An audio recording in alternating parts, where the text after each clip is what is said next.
Mahirap ang buhay. Gusto ko po mag-aral kasi hindi ko po magawa. Ibig sabihin, nagsisisi ka na, Diday? May gusto ko po magtapos na mag-aral kaso hindi ko po magawa. Pag may nakikita po akong mga batang pumapasok sa school,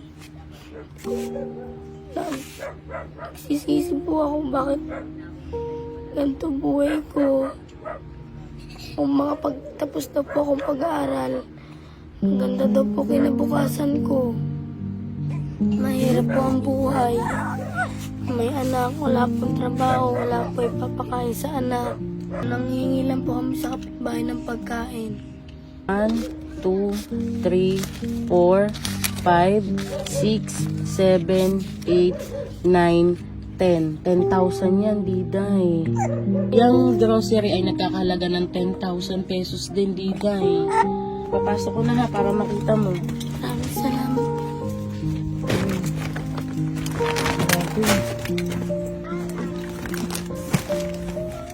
Yung mga pangangailangan niya ni baby hat. Yan pa, Day. Oh, grabe, ang dami niyan, Day. Siguro naman, hindi mo na kailangan yan dumiskarte ng dumiskarte. Mga kababayan, papunta tayo kila Diday, no? Saan kaya Diday? Nay, saan po yung kila Diday? Dito po, pasok po kayo. Dito po pala. Saan may aso, Nay? Andito po siya? Day? Uy, andito. Hello? Pwede pumasok? Sino kasama mo? Ha? Anak ko. Ala, grabe. Day, saan kayo dito natutulog? Dito po. Dito? Ala, grabe naman, Diday. Napakadumi. Hindi ba mangangalmot yung pusa? Hindi naman po. Kumusta ka naman? Sakit po yung ipin ko po. Isa tangipin mo? Sino mga kasama nyo dito, Day? Mga kapatid po ng asawa ko. Day, buti nagkakasya kayo dito. Pag may natutulog po, nasa labas muna po kami. Kapag po may gising na, kami po yung pumapalit po dito sa higaan po. Palitan lang po. Balitan. Kaya pala lagi kang wala dito. Opo. Eh, paano yan? Tulad yan, maulan. Sa Lababendo po kami. Pag maulan, paano? Sa Lababendo po, pumupunta po kami. Ah, doon kayo talaga nag-i-stay. Kawawa naman yung anak mo, Diday. Ha? Dinadalang ko lang po siya ng jacket po pag pumupunta po kami doon. Grabe. Talagang hindi kayo magkakasya dito kasi tingnan mo naman, no? Napakaliit lang talaga. Oh. Ilan ang natutulog dito? Madami po. Wala akong masabi, Diday. Talaga napakahirap pala ng sitwasyon mo dito. Nakainom ka na ng gamot? Hindi pa po. O anong oras ka pala nakauwi kagabi? Pag kami po, alas 12 po. Saka na kayo pumunta dito, alas 12. Opo. Oh. Anong nangyari sa labas? Kumita ka naman. Opo, tapos pinambili po namin ng pagkain kaninang tanghali po. Diday, matanong ko lang, paano pag wala kang kinita? Pag wala pong kinita, nanghihingi lang po kami sa kapitbahay ng pagkain. Diday, nakontak mo na ba yung magulang mo? Hindi po. Ang daming nakapanood ng video mo. Anong masasabi mo? Napanood mo ba? Ano naman po akong magawa sa lahat ng sinasabi po nila. Yung sinasabi naman po nila, nandito na po yun. Tapos, sinasabi po nila, bata pa lang daw po ako, may anak na daw po ako. Malaking kasalanan daw po yun. Pero, binabaliwala ko na lang po. Alam ko naman pong bata pa ako, hindi pa dapat karapat na mag-anak. Alam ko naman po na dapat nag-aaral pa po ako. Iniisip ko naman po yun. Anong nararamdaman mo? Mahirap po ang buhay. may anak, wala pong trabaho, wala po ipapakain sa anak. Nahirapan po ako. Ayan, nandyan na yan. May anak ka. Anong mga na-realize mo? Mahirap ang buhay. Gusto ko po mag-aral kasi hindi ko po magawa. Ibig sabihin, nagsisisi ka na, Diday? May gusto ko po magtapos na mag-aral kaso hindi ko po magawa. Pag may nakikita po akong mga batang pumapasok sa school, nagsisisi po ako bakit ganito buhay ko. Sabi po nila sa akin, magandang bata daw po ako. Maganda daw pong makapagtapos daw po akong pag-aaral. Maganda daw po kinabukasan ko. Pwede ka pa naman mag-aral, Day, ah. Pwede mo pa naman ituloy yung pag-aaral mo. Gustuhin ko man po, paano naman po yung anak ko, wala pong mag-aalaga.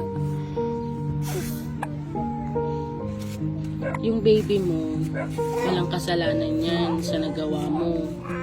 Ha? Huwag mong iisipin na kasalanan yung baby mo.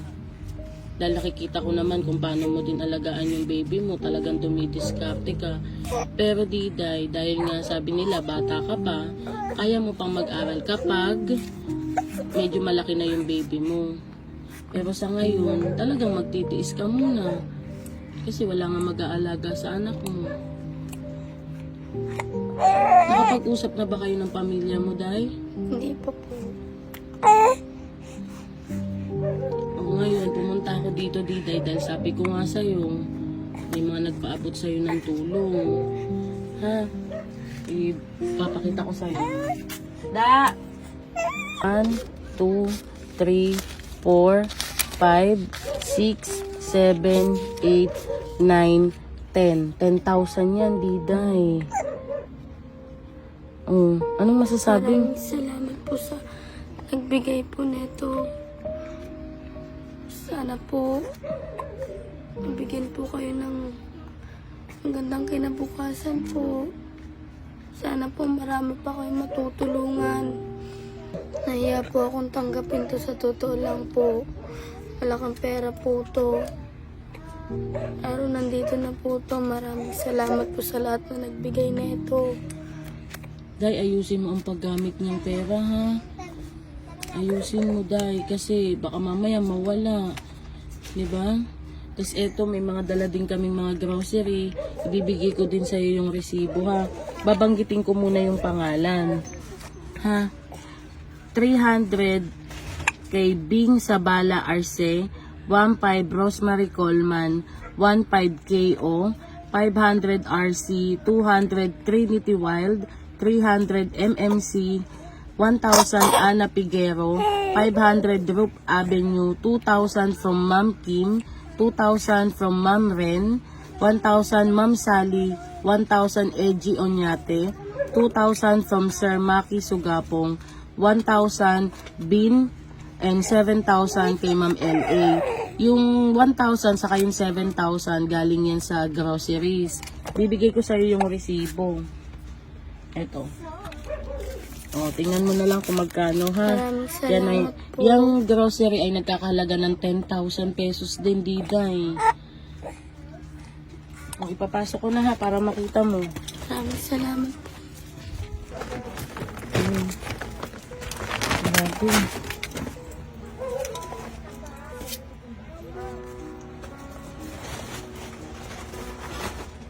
Day, bumili na ako ng lahat ng kailangan mo para hindi ka na nalabas, ha? Para hindi na kita nakikita doon. Ha? Kung kaya niyong sumiksik na muna dito kung saan ka makakatulog, dito na muna kayo ng anak mo kasi mahirap talaga dito pag nasa labas kayo, ha? Binilang ko na din ng tubig yung anak mo.